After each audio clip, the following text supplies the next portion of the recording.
ಈ ಪ್ಲೇಸ್ ನಂದೆ.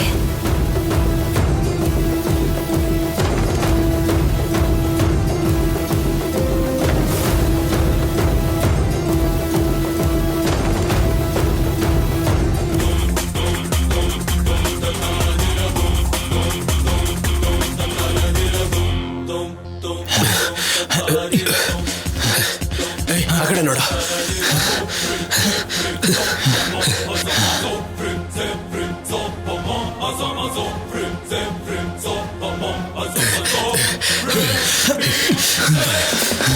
ಬರೋ.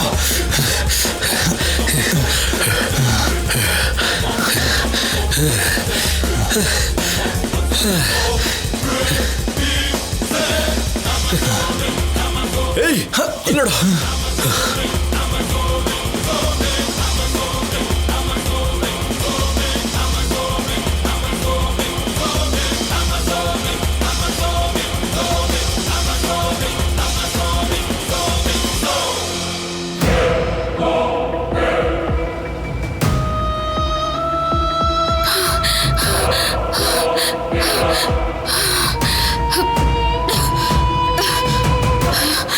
ನಿಲ್ಸಿ, ನಿಲ್ಸಿ.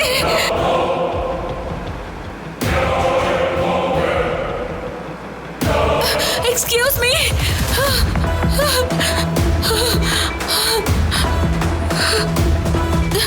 ಇಲ್ಲಿ ಕೇಳಿ, ಸ್ವಲ್ಪ ಊರಿನವರೆಗೂ ಲಿಫ್ಟ್ ಕೊಡ್ತೀರಾ ಪ್ಲೀಸ್? ಅಯ್ಯೋ ಹತ್ತು. Thank you.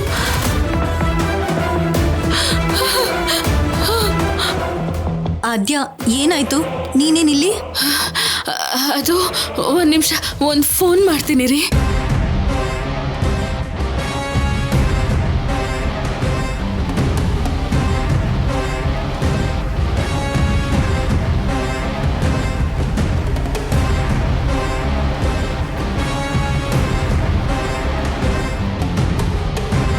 ನನಗೆ ಹೇಳಿಲ್ಲ ಅಂದ್ರೂ ಫೋನಲ್ಲಿ ಮಾತಾಡ್ತಿದ್ಯಲ್ಲ, ವಿಷಯ ಏನೂ ಗೊತ್ತಾಗತ್ತೆ ಬಿಡು. ಹಲೋ ಸೀನು. ಆದ್ಯಾ ಏನಾಯ್ತು? ಎಲ್ಲಿದ್ಯಾ? ನಿಜ ಗೊತ್ತಾಗೋಯ್ತು ಸೀನು. ಯಾವ ನಿಜ ಆದ್ಯಾ? ಪಾರ್ವತಿ ಚಿಕ್ಕಮ್ಮನ ಮನೆಯಿಂದ ಕರ್ಕೊಂಡು ಬಂದು ನದಿಗೆ ಯಾರು ಬಿಸಾಡಿದ್ರು ನನಗೆ ಗೊತ್ತಾಯ್ತು.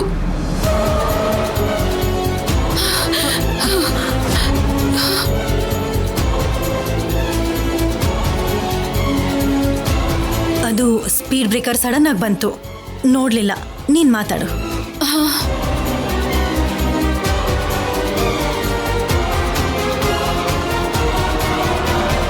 ಆ ಪ್ರಭಾ ಶ್ರೀಕಾಂತ್ ಇದಾರಲ್ಲ, ಆ ಇಡಿಯಟ್ಸ್ ಕೆಲ್ಸನೇ ಇದು.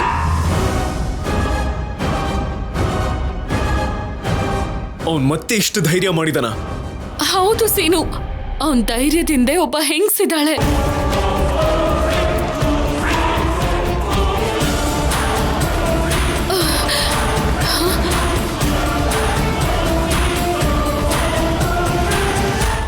ರೋಡಲ್ಲಿ ಗುಂಡಿ ಇತ್ತು ಅನ್ಸತ್ತೆ, ನಾನ್ ನೋಡ್ಲಿಲ್ಲ.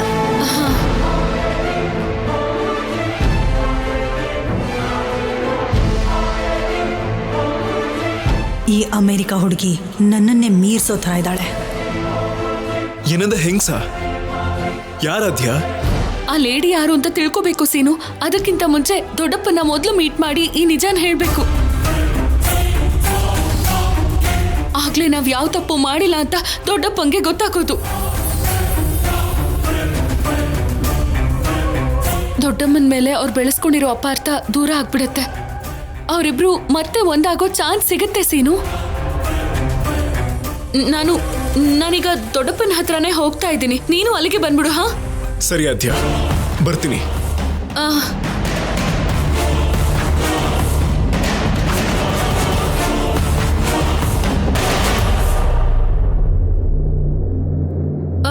ಇಲ್ಲೇ ನೀವ್ ನಿಲ್ಸಿ, ನಾನಿಲ್ಲೇ ಇಳ್ಕೊಳ್ತೀನಿ. ನೀನ್ ದೊಡ್ಡಪ್ಪನ ಮನೆಗೆ ಅಲ್ವಾ, ನಾನೇ ಡ್ರಾಪ್ ಮಾಡ್ತೀನಿ ಬಿಡು. ಅಬ್ಬ ಪರವಾಗಿಲ್ಲ ಬಿಡಿ. ಪರವಾಗಿಲ್ಲಮ್ಮ. ರಾಜು ನಿನಗ್ ದೊಡ್ಡಪ್ಪ ಆಗಿದ್ರೆ ನನಗವನು ಪ್ರಾಣ ಸ್ನೇಹಿತ. ಒಂದಲ್ಲ ಒಂದಿನ ಗಂಡ ಹೆಂಡತಿ ಒಂದಾಗ್ಬೇಕು ಅನ್ನೋದೇ ನನ್ನ ಆಸೆ. ಆದ್ರೆ ನಿನಗದು ಆಶ್ಚರ್ಯ ಅನ್ಸ್ಬಹುದು. ನಿನಗಷ್ಟು ಸಹಾಯ ನಾನ್ ಮಾಡಲ್ವಾ? ಕೂತ್ಕೋ, ನಾನ್ ಡ್ರಾಪ್ ಮಾಡ್ತೀನಿ. Thanks madam.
ಹಾಸ್ಪಿಟ್ಲಿಗೆ ಕರ್ಕೊಂಡು ಬಂದು ನೀವು ಎಷ್ಟೇ ಖರ್ಚು ಮಾಡಿದ್ರು, ಡಾಕ್ಟರ್ಸ್ ಎಷ್ಟೇ ಪ್ರಯತ್ನ ಪಟ್ಟರು, ಆ ರಾಜಲಕ್ಷ್ಮಿ ಬದುಕಲ್ಲ.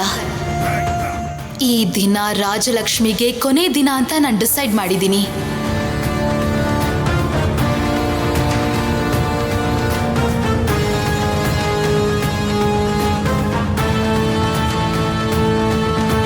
ಮಾನಿಟರ್ ಆನ್ ಮಾಡಿ.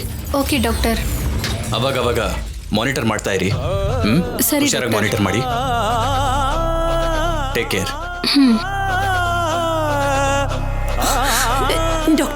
ಡಾಕ್ಟರ್ ನನ್ನ ಮಗಳಿಗೆ ಏನಾಗಿದೆ ಅವಳಿಗೆ? ಏನೂ ತೊಂದರೆ ಇಲ್ಲ ತಾನೆ? ಏನ್ರಿ?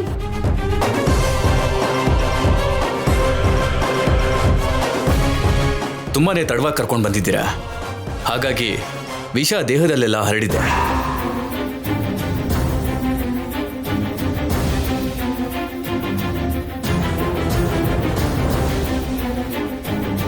ತುಂಬಾ ಕಷ್ಟಪಟ್ಟು ಪ್ರಾಣನ ಉಳಿಸಿದ್ದೀನಿ.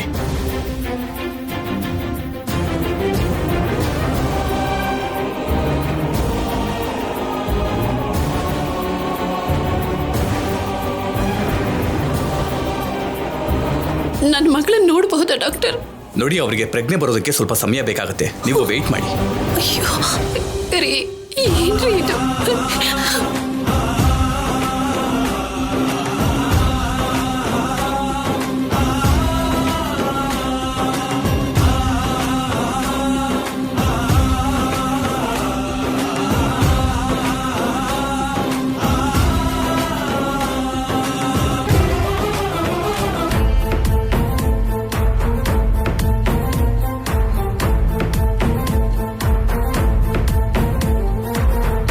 ಅಮ್ಮ, ಸೀನು, ಹೇಗೋ ಇದ್ಯಾ? ಎಷ್ಟು ದಿನ ಆಯ್ತು ನಿನ್ನ ನೋಡಿ.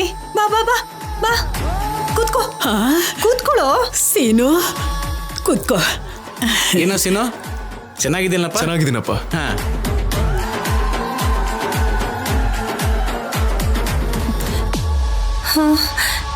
ಇದ್ಯಾಕೋ ಸೀನು ಇಷ್ಟು ಸಣ್ಣ ಆಗ್ಬಿಟ್ಟಿದ್ಯಾ? ಅಮ್ಮನ ಜೊತೆ ಇದ್ದಿದ್ರೆ ಚೆನ್ನಾಗಿರ್ತಿದ್ದೆ. ಆದ್ಯನ್ ಜೊತೆ ಇದ್ಕೊಂಡು ಹೇಗಾಗಿದ್ಯಾ ನೋಡು. ಸ್ವಲ್ಪ ಸುಮ್ಮನೆ ಇರ್ತೀಯಾ? ಇವನೇನಾದ್ರೂ ನಿನ್ ಜೊತೆ ಇದ್ದಿದ್ರೆ ನಂತರ ದೇವಸ್ಥಾನಕ್ಕೆ ಪ್ರಸಾದ ಹುಡ್ಕೊಂಡು ಹೋಗ್ಬೇಕಾಗಿತ್ತು. ಆದ್ಯ ಜೊತೆ ಇದ್ದಿದ್ದಕ್ಕೆ ಊಟಕ್ಕೇನು ಕಮ್ಮಿ ಇಲ್ಲದೆ ತುಂಬಾ ಚೆನ್ನಾಗಿದೆ ಕಣೆ. ನೀವು ಸುಮ್ಮನೆ ಇರ್ರಿ. ಆದ್ಯ ನಿನ್ನನ್ನು ಕೂಡ ಆಚೆ ಹಾಕ್ಬಿಟ್ಲೇನೋ? ಭಾವನವ್ರನ್ನೇ ಆಚೆ ಹಾಕಿದಾಳೆ. ಸೀನು ಒಂದ್ ಲೆಕ್ಕನ ಅಲ್ವಾ? ಮತ್ತೆ ಏನಂತೀಯೋ? ನನಗೆ ಗೊತ್ತಿತ್ತು ಒಂದಲ್ಲ ಒಂದಿನ ಈ ಅಮ್ಮನ ಹತ್ರ ಬರ್ತೀಯ ಅಂತ ಗೊತ್ತಿತ್ತು. ಅವಳು ಮಧ್ಯದಲ್ಲೇ ಬಂದ್ಲು, ಮಧ್ಯದಲ್ಲೇ ಹೋಗ್ತಾಳೆ. ಇನ್ನು ನಮಗವಳು ಗೋಳೆ ಇರಲ್ಲ. ಏನ್ ತಿಂತ್ಯ ಹೇಳೋ? ಅಮ್ಮ, ನನಗೋಸ್ಕರ ಎಲ್ಲ ಬಿಟ್ಟು ಬಂದಿದ್ಯೇನೋ? ಇದಕ್ಕಿಂತ ಸಂತೋಷ ಇನ್ನೇನಿದೆ ಹೇಳು? ಅಮ್ಮ, ಅದು ನಾನು ಹೇಳೋದನ್ನ. ನನಗೋಸ್ಕರ ಎಲ್ಲ ಬಿಟ್ಟು ಬಂದಿದ್ಯಾ. ಮೊದ್ಲು ಏನ್ ತಿಂತ್ಯಾ ಅಂತ ಹೇಳು. ನಾನು ಬಂದಿದ್ದು ಏನ್ ತಿಂತ್ಯಾ? ಆದ್ಯಂಗೋಸ್ಕರ. ಆದ್ಯನ್ಗೋಸ್ಕರನಾ? ಆದ್ಯಕ್ಕೋಸ್ಕರನಾ? ಆದ್ಯನ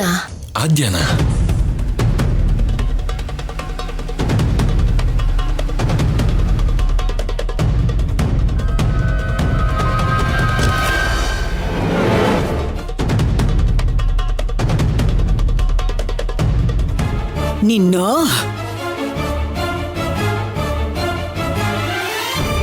ನಿಂತ್ಕೋ.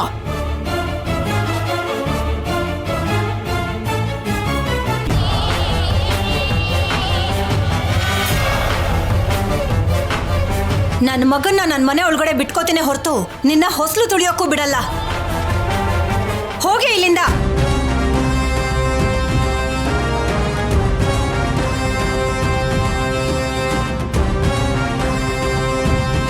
ಅತ್ತೆ, ನಾನು ದೊಡ್ಡಪ್ಪನ ಹತ್ರ ಮಾತಾಡ್ಬೇಕು.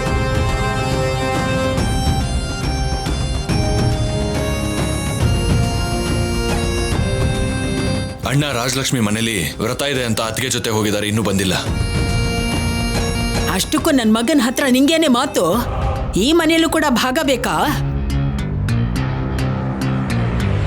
ಮತ್ತಿನ್ನೇನು, ಒಂದ್ಸಲ ಮಾತಾಡಿ ಊರಿಂದ ಆಚೆ ಹಾಕಿದಾಳೆ, ಮತ್ತೆ ಮಾತಾಡೋಕ್ ಬಂದಿದ್ದಾಳೆ ಅಂತಂದ್ರೆ ಪಾರ್ವತಿನ ಮುಳುಗಿಸ್ದ ಹಾಗೆ ಅಣ್ಣನ್ನು ನಮ್ಮನ್ನು ಈ ಸಲ ನದಿಲ್ ಮುಳುಗಿಸ್ತಾಳೆ.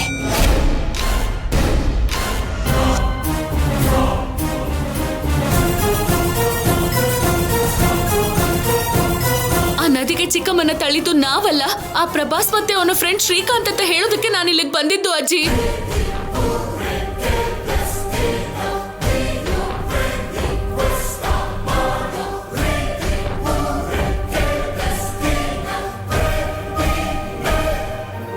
ಏನು ಆ ಬದ್ಮಾಶ್ ಪ್ರಭಾಸ ಈ ಕೆಲಸ ಮಾಡಿದ್ದು? ಹೌದಪ್ಪ. ಅವನೇ ಅಂತ ನಿಂಗೆ ಯಾರು ಹೇಳಿದ್ದು? ಯಾರೋ ಹೇಳಿದ್ರು ಅಂತ ಅಲ್ಲ ಚಿಕ್ಕಪ್ಪ. ಚಿಕ್ಕಮ್ಮನ ನದಿಗೆ ತಳ್ಳಿದ್ ಯಾರು ಅಂತ ಚಿಕ್ಕಮ್ಮನ ಕರ್ಕೊಂಡು ನದಿ ಹತ್ರ ಹೋಗಿ ವಾಪಸ್ ಬರ್ತಿರುವಾಗ ಆ ಇಬ್ರು ದೊಡ್ಡ ಕುಡುಕ್ರೇನೆ ನನ್ ಮುಂದೆ ಬಾಯ್ ಬಿಟ್ರು.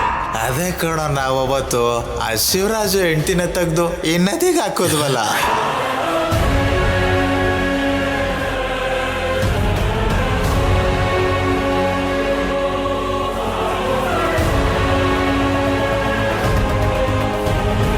ಏನ್ ನಡೀತು ಪಾರ್ವತಿ? ಅವರು ನಾವು ಬರೋವಾಗ ಅಡ್ಡಗಟ್ಟಿದ್ದಂತೂ ನಂಗೆ ಗೊತ್ತು, ಆದ್ರೆ ಅವ್ರು ಹೀಗೆ ಮಾಡ್ತಾರೆ ಅಂತ ನಂಗೆ ಗೊತ್ತಿಲ್ಲ. ನಾನು ತಪ್ಪಿಸ್ಕೊಂಡು ಬಂದ್ಬಿಟ್ಟೆ. ಇದು ಕತೆ. ಇವಳು ಕತೆ ಹೇಳ್ತಿದ್ದಾಳೆ ಅಂತ ಅರ್ಥ ಆಗ್ತಾ ಇಲ್ವಾ? ಆ ಮುಟ್ಟಾಳ ಯಾರೋ ಹೇಳ್ದಾಗ ಹೇಳಿ ಪಾರ್ವತಿ ಕೇಳಿಸ್ಕೊಳ್ದಿದ್ರು ಕೇಳಿಸ್ಕೊಂಡ ಹಾಗೆ ನಮಗ್ ಕೇಳಿಸ್ತಿದೆ. ಅಂದ್ರೆ ಈ ಮನೆಯನ್ನು ಕಿತ್ಕೊಳ್ಳಕ್ಕೆ ಮತ್ತೆ ಇನ್ನೊಂದು ಹೊಸ ಕತೆ ಜೊತೆ ಬಂದಿದ್ಯಾ? ಹಾಗೆ ಹೇಳ್ಬೇಡಿ ಅಜ್ಜಿ. ನಾನು ಹೇಳ್ತಿರೋದು ಕಥೆ ಅಂತ ಇದನ್ನ ಕಡೆಗಣಿಸ್ಬೇಡಿ. ಯಾರೋ ಒಬ್ಬ ಹೆಂಗ್ಸು ನಮ್ ಕುಟುಂಬದ ಮೇಲೆ ಪ್ರತೀಕಾರ ತೀರ್ಸ್ಕೊಳಕ್ಕೆ ಅವ್ರ ಹಿಂದೆನೆ ಇದ್ದು ಒಂದು ಪ್ಲಾನ್ ಪ್ರಕಾರನೇ ಇದನ್ನೆಲ್ಲ ನಡೆಸ್ತಿದ್ದಾರೆ.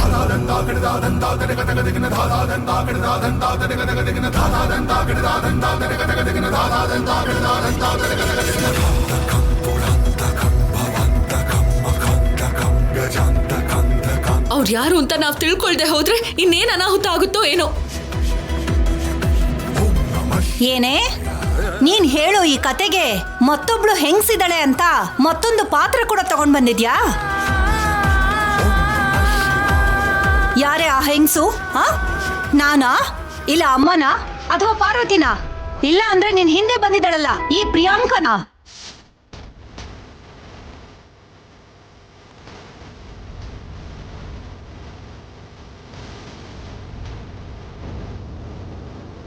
ಯಾರೇ?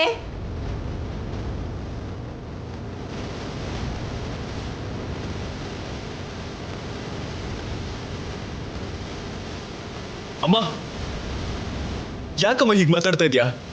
ನಿನ್ಗೆ ಆದಿನ ಮೇಲೆ ಕೋಪ ಇದ್ರೆ ಆದಿನ ಹತ್ರ ಮಾತಾಡ್ಬೇಡ. ಆದ್ರೆ ಅವಳು ಹೇಳ್ತಿರೋದು ನಿಜಾಮ. ಈ ವಿಷಯನ ಅರ್ಥ ಮಾಡ್ಕೊಳ್ಳಿ, ನಂಬಿ. ಇಲ್ಲ ಅಂದ್ರೆ ಯಾರಿಗೇನಾಗುತ್ತೋ ಗೊತ್ತಿಲ್ಲ.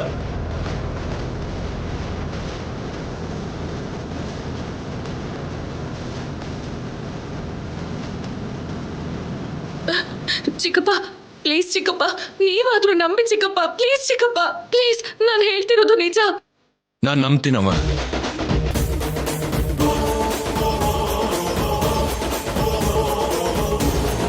ಏನು ಏನ್ ಹೇಳ್ತಾ ಇದ್ಯಾ? ಹೌದಕ್ಕ, ಆದ್ಯನ್ ಮೇಲಿರೋ ಕೋಪಕ್ಕೆ ಆದ್ಯ ಹೇಳೋದೆಲ್ಲ ಸುಳ್ಳೆ ಅಂತ ಅನ್ಕೊಳ್ಳೋದು ಯಾಕೆ? ಅಂದ್ರೆ ಏನು, ನಿಮ್ಮಣ್ಣನ್ನ ನಮ್ಮನ್ನ ಆಚೆ ಕಳಿಸ್ತೋಳು ಅವಳ ಮಾತು ನಿಜ ಅಂತ ನಂಬ್ತೀಯಾ? ಅಮ್ಮ, ಏನ್ ನಡೆದಿದ್ಯೋ ಅದನ್ನ ಪಕ್ಕಕ್ಕಿಟ್ಟು ಈ ಪಾರ್ವತಿನ ಅದಕ್ಕೆ ಪೆಟ್ಟಿಗೆಲ್ ಮುಚ್ಚಿಟ್ಟು ಸಾಯಿಸೋದಕ್ಕೆ ಪ್ರಯತ್ನ ಪಟ್ರು ಅಂದ್ರೆ ನಂಬ್ತೀಯಾ? ನಿನ್ನ ಎದೆ ಮೇಲೆ ಕೈ ಇಟ್ಕೊಂಡು ಹೇಳು.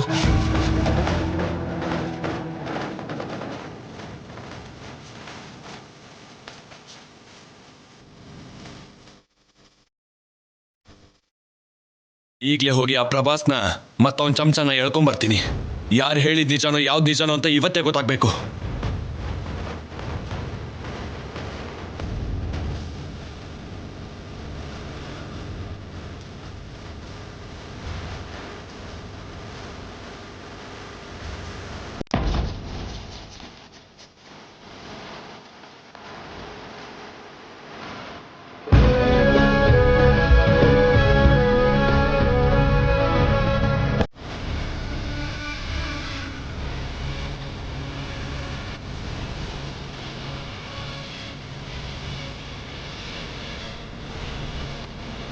ಸರ್, ಸಿಸ್ಟರ್, ಮೇಡಮ್ಗೆ ಪ್ರಜ್ಞೆ ಬಂದಿದೆ, ನೀವು ಹೋಗಿ ನೋಡ್ಬೋದು. ನಡೀರಿ. Thank you sister.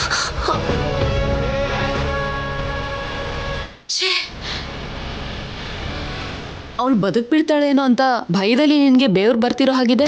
ಛೇ ಛೇ, ಭಯ ಎಲ್ಲ ಏನಿಲ್ಲ. AC ಇಲ್ವಲ್ಲ, ಜೊತೆಗೆ ಈ ವಿಗ್ ಬೇರೆ, ಶೆಕೆಗೆ ಇರಿಟೇಟ್ ಆಗ್ತಿದೆ, ತಡ್ಕೊಳಕ್ ಆಗ್ತಿಲ್ಲ. ವಿಗ್ ತೆಗಿಯೋಣ ಅಂದ್ರೆ ಸಿಕ್ಕಾಕೋತೀನಿ. ಸಾಯ್ಬೇಕಾಗಿರೋ ರಾಜಲಕ್ಷ್ಮಿ ಬದುಕಿ ಇಲ್ಲಿ ನನ್ನನ್ನು ಸಾಯಿಸ್ತಾ ಇದ್ದಾಳೆ. ರಾಜಿ ರಾಜಿ ರಾಜಿ ರಾಜಿ ಹೇಗಿದೆಯಮ್ಮ ಈಗ?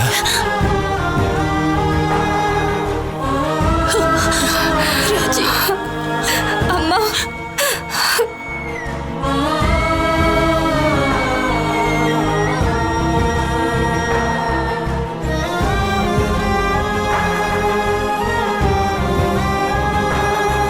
ಅಳ್ಬೇಡ ಕಣೋ. ಏನಾಯ್ತು ನಂಗೆ? ಏನಾಗಿದೆ ಅಮ್ಮ ನಂಗೆ? ಯಾರೋ ನಿನಗೆ ವಿಷ ಹಾಕಿ ಸಾಯಿಸ್ಬೇಕು ಅಂತ ನೋಡಿದ್ರಮ್ಮ.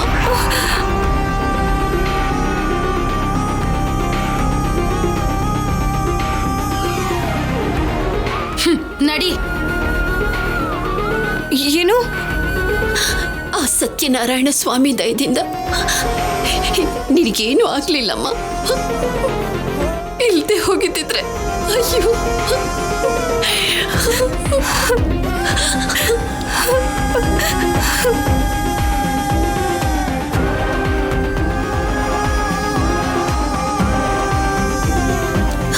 ನೀನು ನೀನು ನೀನು ಪೂಜೆ ಮಾಡುವಾಗ ಒದ್ದಾಡ್ತಾ ಇದ್ದಿದ್ದನ್ನ ನಾನು ನೋಡಿದೆ, ನಾನು ಗಮನಿಸ್ದೆ. ಏನಾಗ್ತಿದೆ ಅಂತ ಕೂಡ ನೀನನ್ನು ಕೇಳಿದೆ. ಆಗ ನೀನು ಅಮ್ಮ ನನಗೇನು ಆಗ್ತಿಲ್ಲ ಅಂತ ನಿನ್ನ ಪ್ರಾಣಕ್ಕೆ ಅಪಾಯ ತಂದ್ಬಿಟ್ಟೆ.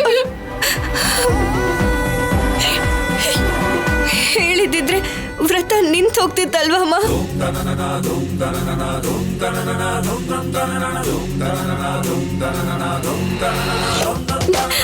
ವ್ರತ ಮಧ್ಯದಲ್ಲಿ ನಿಂತು ಹೋದ್ರೆ ಅದು ಮನೆಗೆ ಅನಿಷ್ಟ ಅಂತ ಪುರೋಹಿತರು ಹೇಳಿದ್ರಲ್ವಮ್ಮ?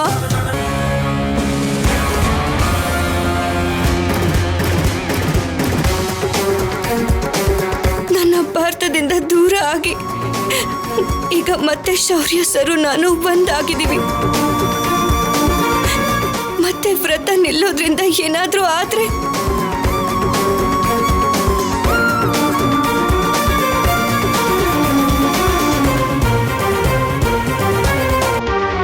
ಬದುಕಿದ್ರು ಕೂಡ ಅದು ದಂಡನೆ ಅಲ್ವಮ್ಮ? ಏನಮ್ಮ ನೀನು ಏನೇನು ಮಾತಾಡ್ತೀಯ? ರಾಜಿ,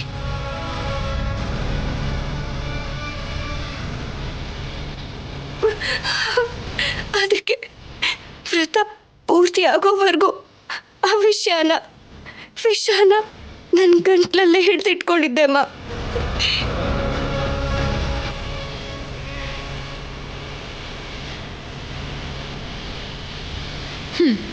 ನೀನ್ ಬದುಕೊಳ್ದಿದ್ಯಾ ಅಂತ ಇಲ್ಲೆಲ್ರೂ ತುಂಬಾ ಖುಷಿಯಾಗಿದ್ದಾರೆ. ಆದ್ರೆ ಇಲ್ಲಿ ಯಾರಿಗೂ ಗೊತ್ತಿಲ್ದಿರೋ ವಿಷಯ ಏನಂದ್ರೆ, ನಿನಗೆ ಯಾವಾಗ ಎಲ್ಲಿ ಹೇಗೆ ಸಾವು ಸಂಭವಿಸುತ್ತೋ ಆಗ ದೇವ್ರಿಗೆ ಕೂಡ ಗೊತ್ತಿರಲ್ಲ.